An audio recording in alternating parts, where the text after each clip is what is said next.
હવે છે આ 5 પ્રોટોકોલ્સ અમારી શાળાની અંદર ઇમ્પ્લિમેન્ટ થયા છે. એનાથી શું ફાયદો થયો છે? દાખલા તરીકે કોંગલોમ છે, તો કોંગલોમ સોમવારે જ્યારે સવારે થાય છે ત્યારે પ્રાર્થનામાં અમે પ્રાર્થના કરીએ છીએ 10 મિનિટની, અને બાકીનો જે 20 મિનિટનો ટાઈમ છે આને ફાળવ્યો છે. તો વિદ્યાર્થીઓ જે છે એ તમે ગમે ત્યારે આવીને જોશો, તમારી શાળામાં 10 વાગે વિદ્યાર્થીઓ 80% વિદ્યાર્થીઓ હાજર થઈ. શાળાનો સમય 10:45નો, 10 વાગ્યાથી એ લોકો આવી ગયા છે અને એ લોકો એડવાન્સ આની તૈયારી પણ કરતા થયા છે.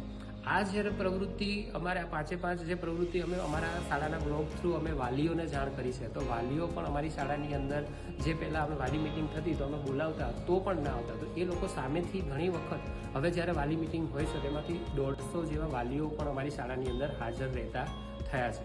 ગુણોત્સવ થયો અથવા અમારા બીટ નિરીક્ષક શ્રી અથવા ટીપીઓ શ્રી જ્યારે અમારી શાળામાં વિઝિટમાં આવે છે અને એમણે આ બોર્ડ જોયું, તો એ બોર્ડ જોઈ અને એમને એક નવો જ એકદમ નવું જ એમને લાગ્યું. એટલે એમણે અમને પૂછ્યું કે આ શું છે. ત્યારે અમે એમને બોર્ડ પ્રોટોકોલ વિશે જ્યારે વાત કરી, તેમણે આ પ્રયાસને ખૂબ જ સરાહનીય ગણાવ્યો અને જેના કારણે અમારા ગુણોત્સવ છે એના ગ્રેડમાં પણ અમારો ગઈ સાલ કરતાં આ વખતે ઘણો સુધારો પણ અમને જોવા મળ્યો છે. એટલે આ પ્રોટોકોલ છે એ અમારા સમયનો કોઈ એક્સ્ટ્રા અમારે કોઈ એમાં સમય આપવો નથી પડ્યો, તેમ છતાં અમારી શાળાની અંદર આવા નાની નાની બાબતોમાં સુધારા પણ અમને જોવા મળ્યા.